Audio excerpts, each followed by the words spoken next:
Get her out of here. That You is what my actually thought I daughter-in-law cared said, what you standing in the middle think? of her own party, How smiling that quaint. camera smile of hers, It's while almost two of her funny how friends started easily they walking all toward fall me for it. like I was a stray They dog look that at had you and wandered see in off the elegance, but street. I know the I was truth. 71 years old. They had sat me at a little table shoved up against the wall by the bathrooms, and I stood up out of that chair, and I did not move 1 inch. I held up the folder in my hand so every single person in that room could see it. You raise money in my name, I said, and you park me next to the toilet, and then you tell your own guests I do not matter. Okay, then let me tell all these nice people exactly where that money went. And the whole room went dead quiet. My name is Corinne Holloway. I am 71 years old, and for 30 years I read other people's numbers for a living. If you're listening from somewhere far away, drop your city in the comments. And please stay with me until the end, because this story is not really about a party. It is about what happens when the one person nobody bothers to look at turns out to be the only person in the room who knows how to read the books. Let me back all the way up, because you need to understand who I am before you understand why any of this hit the way it did. I spent 30 years as a forensic accountant. If you do not know what that is, do not feel bad. Most people picture a fella in a green visor adding up columns. What I actually did was find the money people hid. Charities mostly. Nonprofits. The kind of outfit that puts a sad photo on a mailer and asks you for $20 to feed a child, and then somewhere down the line, a chunk of that $20 ends up paying for somebody's boat. That was my whole career, pulling apart the pretty story on the front of the brochure and finding the ugly little truth buried in the back of the ledger. I worked for a firm in Nashville for a long stretch, and then the last 12 years of it, I did contract work for the state, going through the books of organizations that had folks asking questions about them. I was good at it. I will not sit here and be modest, because being modest is part of how I ended up in this mess. I was damn good at it. I could look at a set of financials the way you might look at a face you have known your whole life, and I could tell you in about 10 minutes where somebody was lying. But here is the thing about a skill like that. It is a work skill. You leave it at the office. You do not come home and audit your own kitchen table. You do not sit across from the people you love and start asking yourself where the money went, because that is not what a family is. Or that is what I told myself for a long, long time. Remember that, because it matters later. I married my husband Warren when I was 19 years old. 19. I did not know a single thing about the world, but I knew I loved that man. And back then, that felt like enough information to sign your whole life over. His people did not care for me. I came up rough. My daddy poured concrete, and my mama took in other people's laundry. And Warren's family had the kind of money where they said the word laundry like it tasted bad. But Warren did not give a good goddamn what they thought, and neither did I. And we got married in a courthouse with two strangers as witnesses, and a lunch afterward at a diner that does not exist anymore. Warren started a small construction outfit, framing houses, then whole builds, and in the early years, there was no money for a bookkeeper. So I did the books myself at the kitchen table after the boys were down for the night. That is where it started, if you want to know the truth. Not in some fancy classroom. At my own kitchen table at 11 o'clock at night with a cup of cold coffee, teaching myself how to read a balance sheet because my husband could pour a foundation, but he could not add worth a lick. I found things. I found where a supplier was double billing us. I found where a foreman was skimming. I liked the feeling of it, that little click in your head when the numbers finally tell you the truth they had been hiding. And when I was in my 40s with both boys mostly raised, I went back to school and made it official, got my certification, started doing it for a living instead of just for love. We raised two sons. Reed is the oldest. He just turned 47, and I will get into that party. Do not worry, we are getting there. And Emmett is the baby, 44 now, lives all the way out in Portland, Oregon, which is about as far from Tennessee as a boy can get without needing a passport, and I do not think that is an accident. Reed stayed close, at least on the map. He is over in Brentwood, which is the part of Nashville where the money moved after it decided the rest of the city was not shiny enough for it. Warren died in the spring of 2019. It was a brain aneurysm, and it was fast. And I want you to hear me when I say there is no mercy in fast. Everybody tells you fast is a blessing. Fast means you were standing in the yard talking to your husband about whether the tomatoes were getting enough water, and then you were riding in the back of an ambulance holding a hand that was already gone. 49 years we were married. 49 years, and I did not even get to say the thing you are supposed to say. He just was not there anymore. He left me comfortable. I want to be honest about that because it becomes the whole heart of this story. Warren sold the company a few years before he passed, and he invested careful, and he made sure everything was in my name, the house and the accounts and all of it, because he trusted me. He used to say Corinne is the only person alive I would let hold my wallet, and he would laugh, but he meant it. So when he died, I was not hurting for money. I was hurting for him, which no amount of money touches. And I was lonely, Lord. I was lonely in a way I did not have words for. You spend 49 years with a man, you do not know where he ends, and you begin. The house got real quiet. Reed would call, but it was the kind of call where you can hear him doing something else the whole time. And after about 4 minutes, he would say, "All right, Mom, love you, gotta run." Emmett called even less. He would send a text on my birthday. One of those texts, "Happy birthday, Mom, hope you're doing good." No punctuation, no phone call. And I would sit there and look at it and feel like I had been mailed a coupon. I do not tell you that to make you feel sorry for me. I tell you because loneliness is a kind of blindness. When you are that hungry to matter to somebody, you stop being careful. You stop asking the questions you would ask a stranger. A woman who had spent 30 years catching liars, and I will tell you flat out, I was the easiest mark in the state of Tennessee because I wanted so damn bad to be needed by somebody that I quit reading the room. So there I was, 71 years old now, in a paid-off house in Murfreesboro, with a garden I fussed over and a phone that mostly did not ring.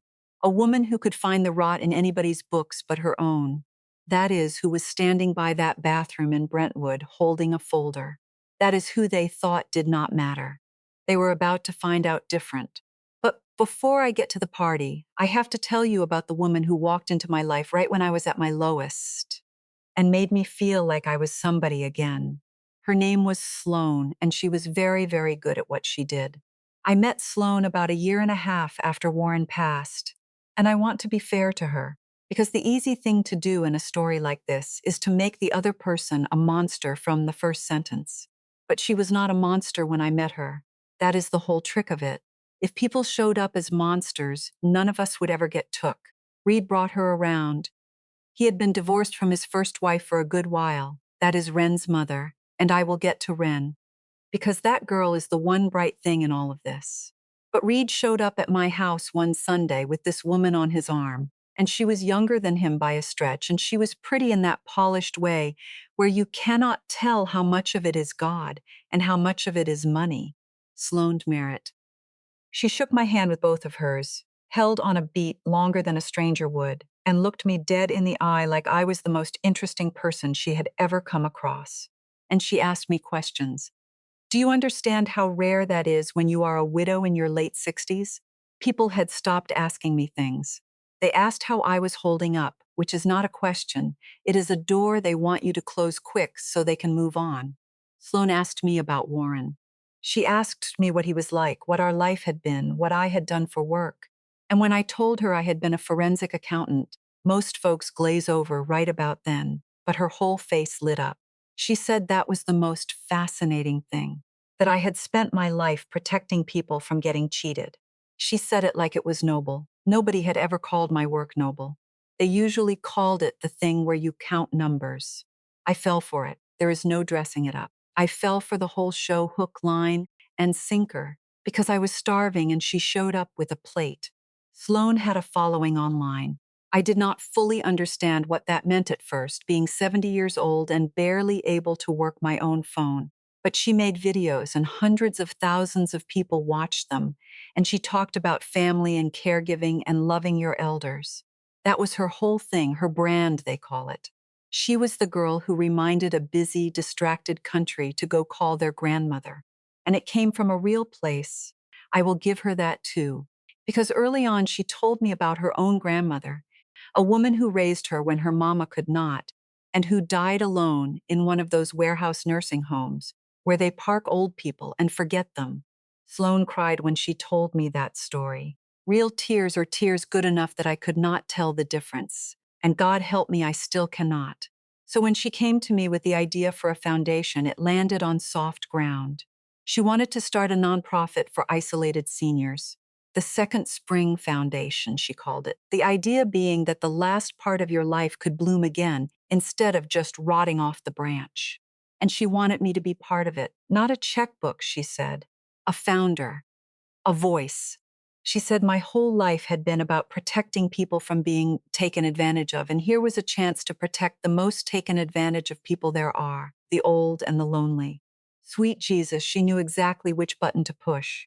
She had found the one thing I was most afraid of, which was becoming that grandmother in the warehouse. Forgotten, and she handed me a way to fight it. And I said yes before she even finished the pitch. We got the thing set up in 2021.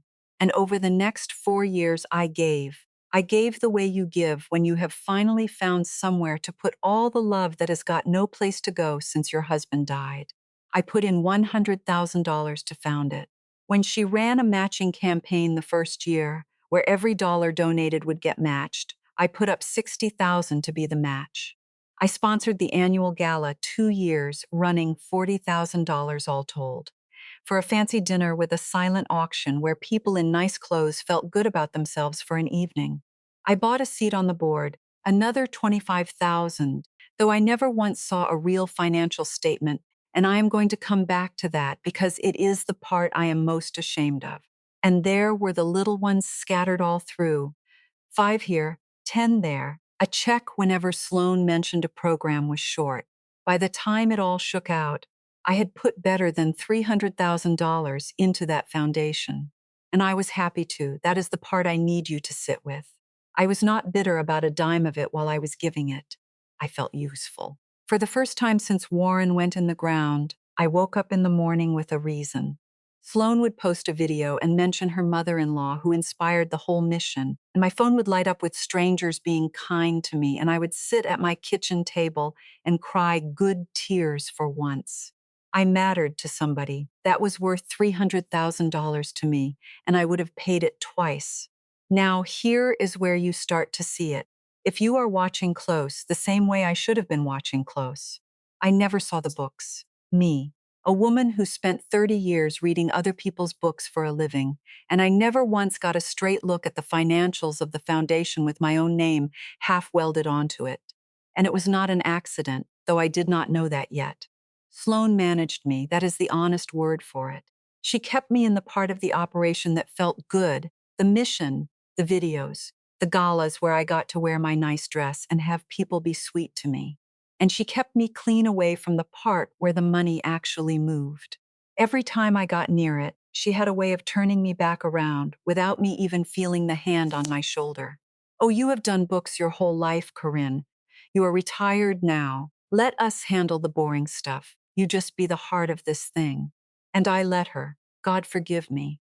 I let her because being the heart felt so much better than being the accountant, and I was tired of being the accountant, and I wanted, just once, to be the one people looked at with soft eyes instead of the one squinting at a spreadsheet. Meanwhile, Reed drifted further off. It is a strange thing to watch your own son fade while you are standing right there. He got more and more wrapped up in Sloane's world, the followers and the sponsors and the events, and less like the boy I raised. He would come by, but it was always attached to something. Mom, could you come to the gala? It would mean a lot for the optics. Mom, Sloane is doing a Mother's Day video. Would you sit for it? It was never just come by because we miss you. And I told myself that was fine. That was just how grown children were now. Everybody busy, everybody with a phone glued to their hand. Emmett I barely heard from at all. He never took to Sloane. And looking back, my quiet boy out in Oregon saw something I could not, but he handled it by just vanishing, which is its own kind of hurt. And Wren, Reed's daughter from his first marriage, 20 years old now, in college. Sloane was technically her stepmother, but there was ice between those two you could have skated on. Ren was the one person in that family who still called me, just to call me. She would phone up and talk for an hour about nothing, about a boy or a class or a fight with her roommate, and she never once needed a thing from me. Keep her in your mind. She becomes the whole reason I did not lose myself entirely. So that was the life, 4 years of it. I was a founder, a muse, the sweet old mother-in-law in the videos, and I was $300,000 lighter and happier than I had been since my husband died, and I did not question a single thing, because questioning it would have meant giving up the one place I still felt like I counted for something. And then came the receipt. It was nothing. It was so small that a normal person would have thrown it in a drawer and forgot it. Toward the end of last year, I had written the foundation a check for a program Sloan said was short, $10,000 for a holiday outreach to shut-ins, meals, and visits over Christmas. And a few weeks later, I got a thank you letter and a receipt for my taxes the way you do. And the number on the receipt was not the number I gave. It said $7,500. Now understand, $2,500 is nothing to me. If Sloan had come to me and said, Corinne, we had to move some of that to cover something else, I would have said, fine, honey, do what you need. It was not the money, it was the shape of it. Because in 30 years of reading books, I learned one thing better than any other, and it is this. It is never the big theft that gives them away, the big theft they are careful about. It is the little number that does not match, the tiny seam where the story on the front of the brochure does not line up with the truth in the back of the ledger. A receipt that says 7,500 when you wrote a check for 10,000 is not a mistake. It is a seam. I called Sloan about it. Real casual, just curious. Hey, the receipt came through a little light. Must be a mix-up. And she did the thing. She did the exact thing I had watched 100 liars do across a conference table over 3 decades. She was too smooth. She had the answer ready before I finished asking, some story about processing fees and how a portion got allocated to general operations. Words that sounded like real accounting words, strung together in a way that meant absolutely nothing. And then she changed the subject fast, and she got a little warmer than the moment called for, the way people do when they are covering, laying honey over a crack. And I sat there in my kitchen after we hung up, and I felt that old cold thing wake up in my chest. That click. The one I had spent 30 years trusting with other people's money, and had never once turned on my own family. I looked out at my garden for a long while. And then I got up and I went to the little office where I keep my computer, and I sat down and I did the thing I had promised myself for 4 years I would never do to the people I loved. I started to pull the books. The Second Spring Foundation was a real registered nonprofit, which meant its tax filings were public record. People do not understand that. They think a charity's money is private, secret, none of your business. It is the exact opposite. The second you take that tax-exempt status, your books become the public's business because the public is subsidizing you. Any charity pulling in real money has to file a form with the government every year called a Form 990, and that form is not hidden in some vault.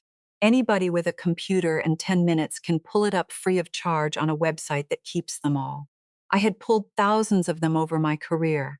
I just never once thought I would be pulling my own family's. I made a cup of coffee, and I sat down, and I opened the filings for the Second Spring Foundation going back to 2021, and I started to read. Now, I want to explain something, because when you have never done this, you might picture a smoking gun, some line that says stolen money right here. It is never that. Reading a set of books for fraud is like listening to somebody talk when you already suspect they are lying. It is not any one word. It is the rhythm. It is what they spend a lot of breath on and what they hurry past. And within about 20 minutes, sitting at my little desk in my robe, I knew.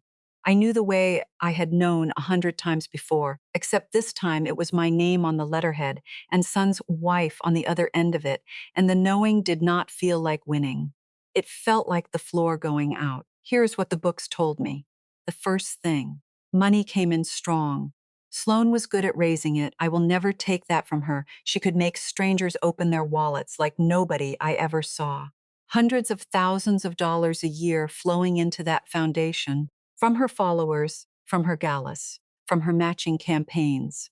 But when I traced where it went back out, the actual charity part, the meals and the visits and the programs for lonely old people, that was a thin little trickle, a fraction. Most of what came in did not go where the brochure promised. Most of it went to a company called Merit Creative LLC.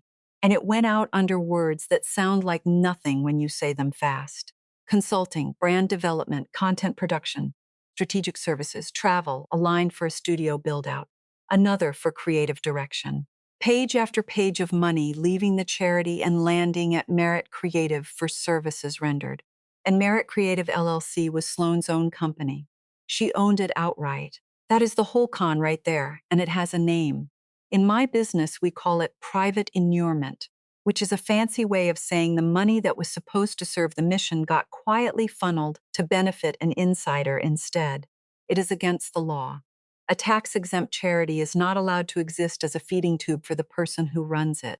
When you do what Sloan did, when you set up your own company on the side, and then hire that company with the charity's money for vague services at inflated prices, you have crossed a bright red line the government takes very seriously. There are penalties for it, real ones, taxes and clawbacks that land on the person who took the benefit. I knew all of that cold because catching exactly this was what they used to pay me to do. I sat with it for a minute, and then, because I am who I am, I did not stop at knowing. I needed to see the whole thing, so I kept pulling. The second thing, and this is where my hands started to shake a little, I went and got my own bank records. Every check I had written to that foundation over 4 years, every wire, every transfer. And I laid my giving down next to the foundation's timeline like 2 strips of film, and I lined them up.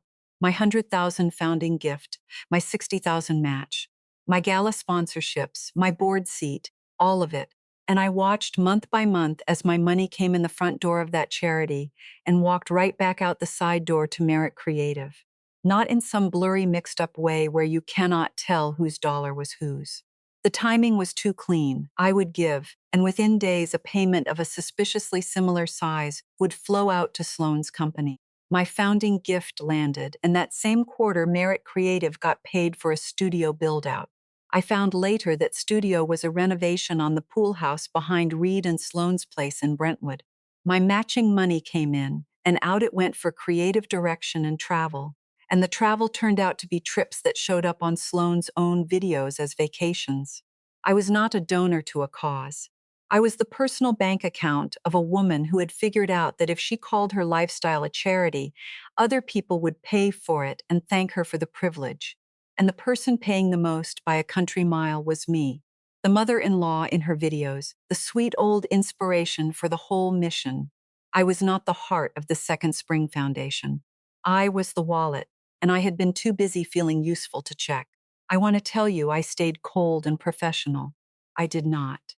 I got up from that desk and I went and stood at my kitchen sink and I gripped the edge of it until my knuckles went white and I said some words out loud that my mother would have slapped me for, alone in my own house, to nobody. Because here is the thing that cut the deepest, and I have thought about it every day since. I did not get took because I was stupid. I got took because I loved her. I spent 30 years being the hardest woman in Tennessee to fool, and the one time somebody got past me, it was not because they were smarter than me. It was because I turned the light off myself. I did not audit her because you do not audit the people you love. That was the door I left unlocked, and she walked right through it. And then the third thing, the thing that turned this from a sad story into the night everything blew up. Reed's birthday was coming. Sloane had been building it up for weeks, a big party at the house in Brentwood, and I had gotten the invitation by text, a group text, the kind you send to a list. But when I was in those books, cross-checking the foundation's recent spending, I found the event. The party was on the foundation's books. She had structured Reed's 47th birthday as a Second Spring Foundation brand event. There were sponsors attached to it. There was a line for event production paid to, you guessed it, Merit Creative.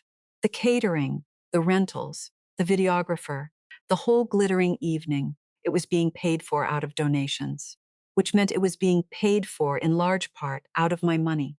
The 300,000 I had given because I wanted lonely old people to have a warm meal at Christmas was throwing a birthday bash for my son's son in a gated community, and I was invited to it as a guest. I sat there and I laughed, not a happy laugh. The kind of laugh that comes out of you when a thing is so ugly your body does not know what else to do with it. I was going to drive 45 minutes to a party that my own stolen money had paid for, put on by the woman who stole it, in honor of the son who had let it happen. I did not sleep much after that, but I did not fall apart either. Somewhere in the middle of that long night, the accountant took back over from the mother, and she was calm, and she was thorough, and she was, I will admit it, a little bit furious in a way that felt cleaner than crying. I did what I had done my whole career. I built a binder. I pulled every 990 and printed it. I took screenshots of Sloane's own videos where she stood in front of a camera and told her followers how much the foundation had raised and how much went to the cause, and I set those numbers right next to the real numbers on the tax filings, where they did not come close to matching. I printed my own bank records. I documented the merit creative payments and matched them to the dates. I found the foundation's charitable solicitation registration with the state, the paperwork that lets you legally ask the public for money, and I noted where it was thin. I put it all in order, tabbed and labeled, the way I used to hand a case to a prosecutor. Clean, undeniable, a story anybody could follow told entirely in her own numbers. I called one person, my friend Ruth Ann Pryor, who spent her own career as an auditor and who has forgotten more about this than most people ever learn. I did not hire a lawyer, did not need one yet. I just needed one more set of honest eyes to tell me I was not seeing what I wanted to see instead of what was there. I walked her through the whole binder over coffee at her kitchen table, and Ruth Ann went quiet for a long while, flipping pages, and then she looked up at me over her readers, and she said, "Corinne, this is about as clean a case of inurement as I have ever laid eyes on, and I have laid eyes on a few." And she said, "Honey, what are you going to do with it?" And that was the real question, wasn't it? Because I had it all. I could have gone straight to the government. I could have filed the complaints, handed it to the state, let the machinery grind her up slow and quiet, the way it is designed to. That would have been the clean way, the professional way, the way I had done it 100 times for strangers. But she had not done this to a stranger. She had done it to me. She had sat in my living room and cried about her dead grandmother and used my own worst fear to pick my pocket for 4 years. And then she had put my son up to treating me like a guest at a party I paid for. And some part of me, some part that 30 years of professional restraint had kept in a box, wanted her to have to look at me while it happened. I wanted to give her one chance, face to face, to be a human being about it. And if she would not take it, I wanted every person in her shiny little world to hear the truth out of the mouth of the woman they had all decided did not matter. So I made a decision. I was going to that party, and I was bringing the binder. Have you ever given everything you had to your family and then found out exactly what they did with it? Tell me about it down in the comments. I mean that. I read them. And some of you have carried things heavier than mine. I ironed my good navy dress the night before. I got my hair done that morning, spent $40 on it, which now that I knew where the party money came from, felt like just about the funniest thing I could do.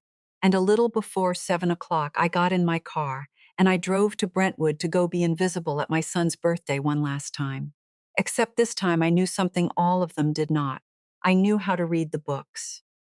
The house in Brentwood sat behind a gate, because of course it did, and I gave my name to a young man with an earpiece who checked it against a list on a tablet before he waved me through. That is the first thing I want you to picture. I had to be checked against a list to get into a party my money was paying for. Inside, it was exactly what you would expect and worse. There were white and gold balloons in big, fat arches, the kind that cost more than they have any right to. There was a bar with a fella in a vest making drinks nobody needed. There were maybe 40 people, most of them Sloane's age or younger, all of them dressed in that way where everything is expensive but pretends it is not, and half of them had their phones up filming, for one thing or another, because with these people there is no such thing as a moment that is not content. Over in the corner stood a woman with a lanyard and a clipboard next to a little display of products, And I would learn later she was there from Marigold and Oak, a sponsor, a company that paid to have their name breathed near Sloane's brand. This was not a birthday party. This was a shoot. Reed just happened to be the excuse. Sloane spotted me and came gliding over, and she put both hands on my arms the way she always did. And she smiled her camera smile and said, "Corinne, you made it, so glad." And then she was already looking over my shoulder at somebody more important. And she peeled off before I could answer. Reed was out on the patio in a cluster of men holding drinks, and he saw me, and he lifted his chin about half an inch and mouthed, "Hey, Mom," and turned right back around. 47 years old. I carried that man in my body and pushed him into this world and stayed up with him through every fever he ever had, and I got half a chin lift at the door. I went looking for where I was supposed to sit. They had done place cards, little folded tents of heavy paper with everybody's name in gold script. I walked the main tables, the good ones, the ones set up where the light was nice and the camera would catch you, and my name was not on any of them. I kept walking, and I found it finally, off to the side, at a small table for two, shoved up against the wall right at the mouth of the hallway that led back to the bathrooms and the service door to the kitchen. "Corinne," it said. It's in the same gold script as everybody else, like they had put real care into making sure I was placed exactly there. You could not see that table from where the videos were being shot. You could smell the hand soap every time somebody came out of the powder room. That was my seat. That was where they put the woman who founded the whole thing. I sat down in it. I set my little purse on the table, and I folded my hands, and I want to tell you I was calm, because I was. There is a stillness that comes over you when the last soft thing in you finally goes hard. I was not going to cry. I was so far past crying it was almost peaceful. And that is when Wren found me. She came around the corner from the hallway. My granddaughter, 20 years old and the only face in that whole house I was glad to see, and when she saw where they had sat me, something happened in her expression that I will not forget. She crouched down next to my chair so we were eye to eye, and she put her hand on my knee, and she leaned in close so nobody else could hear, and she said it low. "Grandma, this is not a mix-up. I heard her do it. When they were laying out the tables, Sloane told the planner to put you back here on purpose," she said, and Wren's voice cracked a little. She said to keep the mother-in-law out of frame, that you did not fit the look for the sponsors. I patted her hand. Out of frame, that was the phrase. Not out of the way, not tucked in a corner because the room was full. Out of frame. They had a look to protect, a brand, sponsors watching, and I did not fit it, so they filed me next to the toilet where the cameras would not have to deal with me. And the awful, funny truth of it, the truth only I knew, sitting there smelling that hand soap, was that I had paid for the cameras. I had paid for the frame, and they had used my own money to build a picture with me cut out of it. I told Wren to go on back to the party, that I was fine, that I did not want her caught up in whatever was about to happen. She did not want to leave. That is the kind of girl she is. But I made her because a 20-year-old should not have to pick sides in a war her grandmother is about to start. She squeezed my knee and she went and she looked back at me twice. And then I heard my son's voice. Reed had drifted over toward the dessert table, which was maybe 8 feet from where they had parked me, with one of the men from the patio, a business fella named Dale Kessler. I could see them clear, though with the balloons and the angle I do not think Reed noticed how close I was, or maybe he did not care, which is its own answer. And Dale, being a normal person, glanced my direction and asked Reed, real friendly, "Is that your mother over there? She seems sweet. Does she live nearby?" And Reed said it, easy as anything, like he was telling the man the weather. He said, "Yeah, that is Mom. We keep her in the loop. She is getting up there, you know how it is." Honestly, Sloane and me have her at these things more out of obligation than anything. She does not really fit the whole thing we have got going. And I sat there and I took it, because I had heard worse in my head already. But then Sloane appeared, the way she always did, right at his elbow with a glass in her hand, and she must have caught the tail of it, because she added her piece, light and cool, for Dale's benefit, like it was a little joke between grown-ups. She said to, "Oh, he is being generous." The truth is, she made her choices and we made ours, different generation, different values. She is not exactly part of the circle. It is just duty at this point. She does not matter to any of this. She does not matter. There they were, those three words, out loud, in her own mouth, in the house my money helped pay for, at the party my money paid for, about the woman whose stolen name was on the foundation that funded all of it. She does not matter. And you know what? In that second, something in me did not break. That is the part I got wrong about myself for years, thinking I was fragile, thinking one more cut would finish me. Something in me set, like concrete, like the concrete my daddy poured and my husband poured, going from wet to hard all at once. And once it is hard, it does not care what you think of it anymore. I stood up, I did not knock anything over, I did not yell. I picked up my purse, and I reached inside, and I took out the folder I had brought, the binder I had built over 2 weeks at my kitchen table, and I stepped out from behind that wall into the light where the cameras were, and I walked toward the middle of the room, and I said, in a voice that carried, in the voice I used to use in conference rooms, full of men who thought I was there to bring the coffee, I said, "Excuse me, everybody." The room did not stop right away. These things do not stop the way they do in the movies. A few people near me quieted, then a few more, that ripple that moves out when something is off. Sloane turned, and her camera smile was still up, but her eyes had gone flat and quick, because a woman like that has an animal sense for danger, and she had just heard it in the room. I held up the folder. I said, "My name is Corinne Holloway. I am the mother of the man whose birthday you are all here celebrating, and I am a founder of the Second Spring Foundation, the charity that is paying for this party you are standing in.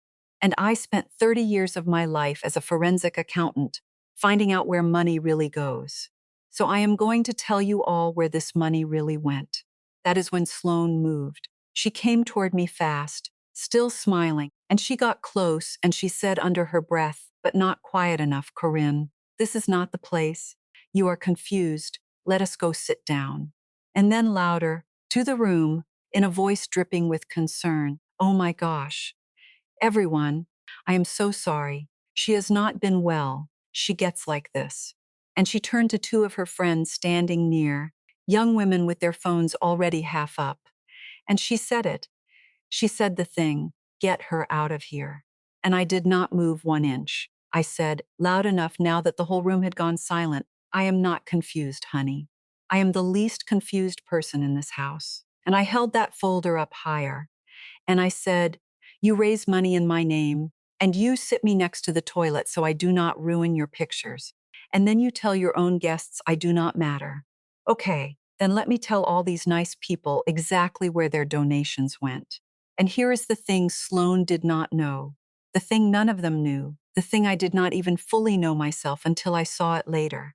While she was telling her friends to haul a 71-year-old woman out of a party for holding up a folder, one of her guests, some young man near the front who followed her online and had been filming the whole birthday for his own little audience, had his phone pointed right at us, live, streaming out to God knows how many strangers in real time.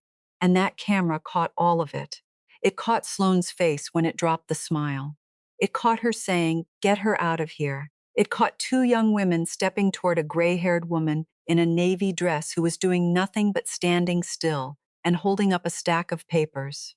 And it caught me saying, real calm, real clear, into the dead quiet room. I said, "This whole foundation is a bucket with a hole in the bottom, and the hole has got Sloane's name on it. And every dollar you gave to help lonely old folks went to pay for her house and her trips and this party right here. And I can prove all of it because it is her own numbers. I just know how to read them."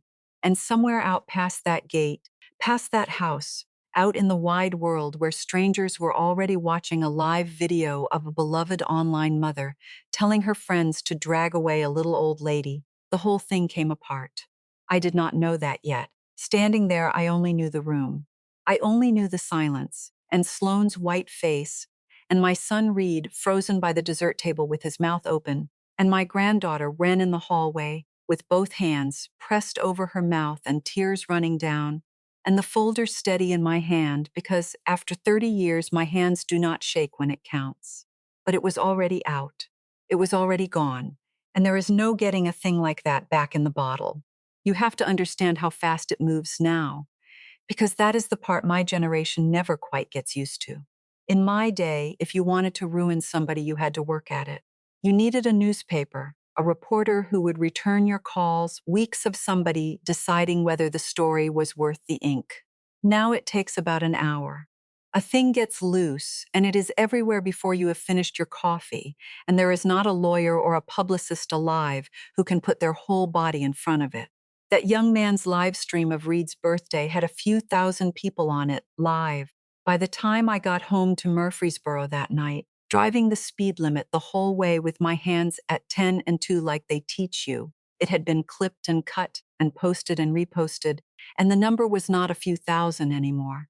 The clip everybody grabbed was short. It was the good part, the part that tells a whole story in 15 seconds. It opened on a pretty woman in a beautiful house saying, "Get her out of here," to her friends. And it ended on a gray-haired woman in a navy dress holding up a folder and saying, "She does not matter." And now I am going to tell all these nice people where the money went. You did not need the rest. Your gut filled in the rest. By morning, it had a life of its own. And here is the thing about Sloan that made it so much worse for her. She was not a stranger to these people. She had spent years teaching hundreds of thousands of them to go be good to their grandmothers. She had built her whole name, her whole living on being the girl who reminded you to honor your elders. And now there was video of her trying to have one hauled out of a room like the trash. There is a special kind of fall reserved for the person who gets caught being the exact opposite of the thing they sell. The higher you build a thing on a lie, the farther it has to come down. The sponsors went first. They always do, because a sponsor has no loyalty. A sponsor is just renting your good name by the month, and the second your good name goes bad, they want their sign back. Marigold and Oak, that company with the woman and the clipboard in the corner, they put out one of those stiff little statements within about a day and a half, saying they were troubled by the footage and had ended their partnership effective immediately. Then another sponsor did the same, then a third. Every one of them tripping over the others to be the one who left the loudest, so nobody could say they stayed. And then the real thing came for her, the thing the sponsors were only sniffing around. Because a clip going around is one thing, that is just a bad night caught on camera, and a good publicist can spin a bad night. But some folks online, the sharp ones, the ones who like to dig, they heard the accountant part. They heard the folder. They heard me say it is her own numbers and I can prove it. And they went and did the exact thing I had done. They pulled the 990s. Those forms are public. I told you that, free to anybody. And now thousands of curious strangers were reading them, and the story stopped being he said, she said, and became a matter of arithmetic. You did not have to take my word for anything. There was the money coming in. There was the money going out to Merit Creative LLC. There was Sloan's own company, right there in the filing. And there were her old videos, still up, where she looked into the camera and told everybody how much of every dollar went to the cause. And the number she said did not come within a mile of the number on the form. Her own mouth against her own math. That is a fight you cannot win.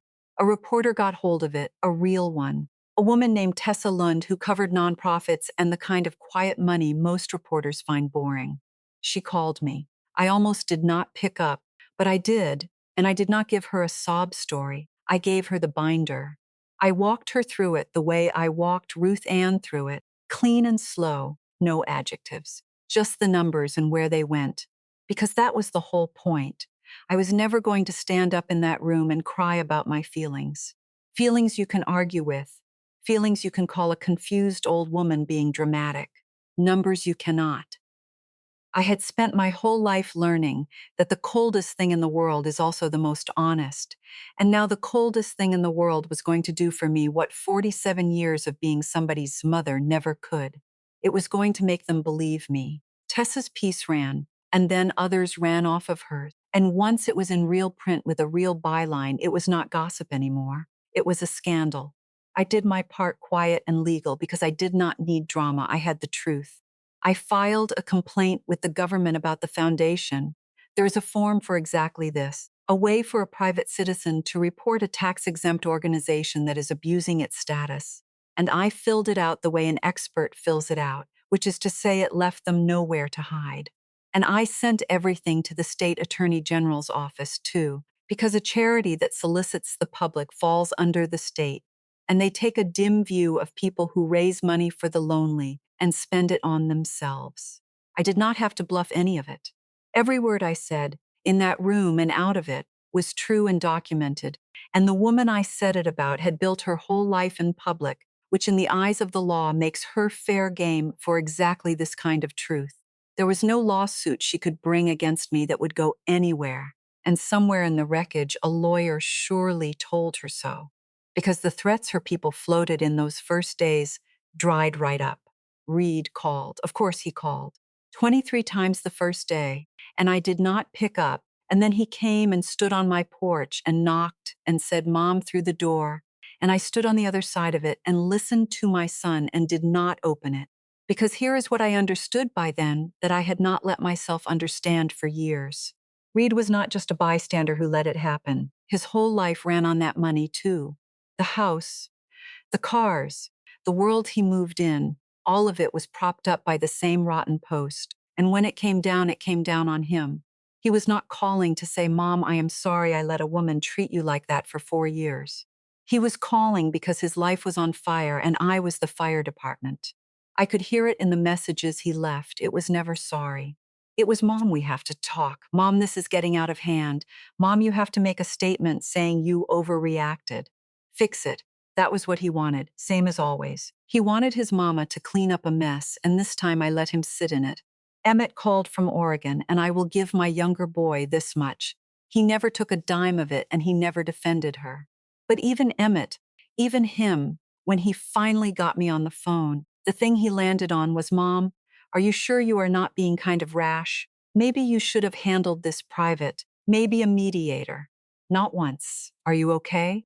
Not once. "I am sorry I moved 2,000 miles away and left you alone in that house to get eaten alive by that woman because I could not be bothered to fly home and see what was happening to you. Just, are you sure you are not being rash?" Rash. 4 years I bled money and dignity and nobody in my family said a word, and the second I made a sound, they all wanted to know if I was being rash. The only one who came clean and stayed was Wren. She showed up on my porch 3 days in alone, no agenda, eyes red, and she sat at my kitchen table and she told me her father and stepmother were telling everyone I was not well, that I had been manipulated, that I was a confused old woman a lawyer took advantage of, rewriting me in real time, turning me into the exact helpless old lady I had spent 4 years trying not to become. And Wren looked at me and she said, "Grandma, I was there. I heard what they said about you. You are not confused. You are the least confused person I know." And I held that girl's hand across my own kitchen table, and for the first time in the whole ordeal, I felt something crack that was not anger, because somebody in that family had finally said the true thing out loud, and she was 20 years old, and she owed me nothing, and she said it anyway. And then, right when the whole thing had crested and started to come down on Sloan like a wave, she did the last thing. And it is the thing that made me the maddest of all, madder than the money, madder than the party. She posted an apology. There she was, back in front of the camera she lived in front of, face bare of makeup, hair down, lighting soft and sad, and she cried, and she talked about her mistakes, and she talked about growth, and she said she took full responsibility, and she asked her community to walk with her on her journey of accountability. And a lot of people, tender-hearted people, the kind of people who had trusted her in the first place, started to soften, started to write, "We all make mistakes. Thank you for owning it. So brave. But I know how to read more than books. 30 years across a table from liars, you learn to read them too." And I watched that video, and I did not see a woman apologizing. I saw a script. The words were too clean. The tears came on the beat. The whole thing was structured, problem and reflection and redemption, all in 90 seconds, hitting every mark. That was not a person breaking down. That was a person performing breaking down. And there is a whole world of difference between the two. And I have spent my life in the gap between them. And I was proven right because Wren told me she had overheard Reed on the phone. Sloan had hired a crisis firm, people who do this for a living, who write the sorry for the famous when the famous get caught, and they had written every word of that apology and coached the tears and picked the lighting. The first time Sloan Merritt ever said she was sorry to me in front of the entire world, somebody else wrote it and she read it off a screen. So no, I did not soften. I sat in my quiet house and I watched a professional cry professional tears and asked the world to forgive her. And I thought, you do not even get to be sorry on your own. You had to hire that too. If it were you, would you have blown it all up the way I did? Or would you have kept quiet and kept the peace? Because after all, it is still family. Tell me where you are watching from and tell me what you would have done. I have wondered about it myself more than once because I want to be honest with you about something before I tell you how it ended. Winning did not feel the way I thought it would. I had brought a whole world down with a folder full of paper, and I was right, dead right about every number. And I sat in my house at night with all of it crashing down exactly the way I meant it to. And I was more alone than I had been the day I started. And then, about 2 weeks after the party, when there were no more sponsors to lose and no more script left to read, somebody knocked on my door. And it was Sloan. And there was no camera with her this time. I almost did not open the door. I stood in my hallway the way I had stood there when it was Reed knocking, and I looked through the little window, and there she was on my porch in the dark. But she was not the Sloan from the videos. She did not have the hair or the face or the light. She had on a plain gray sweatshirt and no makeup, and she looked like she had not slept in about a week, which I suppose she had not, and she was alone. No phone up, no friend in the car, nobody filming. And I thought, well, this is the first time I have ever seen the real one, and I opened the door. I did not offer her coffee. I am 71, not a saint. But I let her in, and we sat in my living room, the same living room where she had cried about her grandmother 4 years before and picked my pocket in the process. And for a long minute, neither one of us said a word. Then she started to talk, and this time there was no script, because a script does not stammer, and a script does not go quiet in the wrong places, and a script does not stop halfway through a sentence and press the back of its hand against its mouth. She told me about the grandmother again, but different this time, uglier. The parts she left out of the pretty version. The nursing home that smelled like bleach and worse. Being 15 years old and the only one who ever visited, and then not being able to visit because there was no gas money, and the woman dying on a Tuesday with nobody in the room. And she told me about being poor after that. Poor in the way that gets into your bones and never fully leaves. The kind of poor where you promise yourself you will never be at the mercy of anybody's money again as long as you live. And she said, and this is the part I believe was true, she said that when the foundation started making real money, she told herself a story.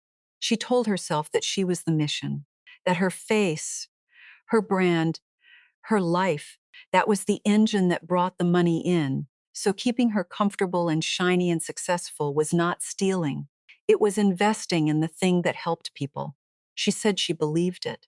She said she needed to believe it because the alternative was looking straight at what she actually was. And she could not do that and keep going. And somewhere in there, she said, you stopped being a person to me, Corinne. You became a resource, the most generous resource I ever had. And I hated myself a little every time I let you write a check. And then I would tell myself the story again, and the hate would go quiet, and I would let you write another one. And then she said she was sorry. And I want to tell you what that was like, because it is the whole reason I am telling you any of this. It was real. After everything, after the party and the script and the tears she hired somebody to write, the sorry she gave me sitting on my couch with no camera on her was the realest thing that had ever passed between us. I have spent my life learning to tell the true from the performed, and this was true.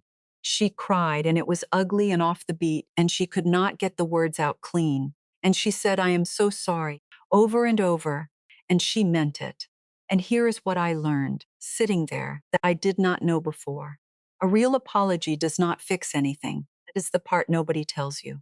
We build our whole lives around the idea that if the person who hurt us would just really, truly, honestly be sorry, something would knit back together. And I finally got mine. I got the real one, the one nobody wrote for her, the one straight from the broken place in her. And I sat there and I felt it land, and I waited for the knitting, and it did not come. Because the money was still gone, the 4 years were still gone. My son was still my son who put me by the bathroom, and no amount of Sloan weeping on my couch was going to walk back down that hallway and undo where they had put me.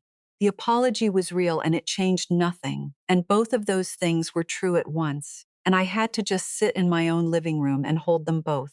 I told her I believed she was sorry. I did. I would not lie about a thing like that even to make it hurt her, especially not to make it hurt her, because I was done spending myself on hurting people. And I told her the sorry did not give me anything back. And I told her to go on home. She asked me at the door if we could ever be okay. And I told her the truth, which was that I did not know, and that not knowing was the most honest thing I had to offer, and that some things do not get to be okay, they just get to be over. And she went. Here is how it all shook out, because I know you want to know.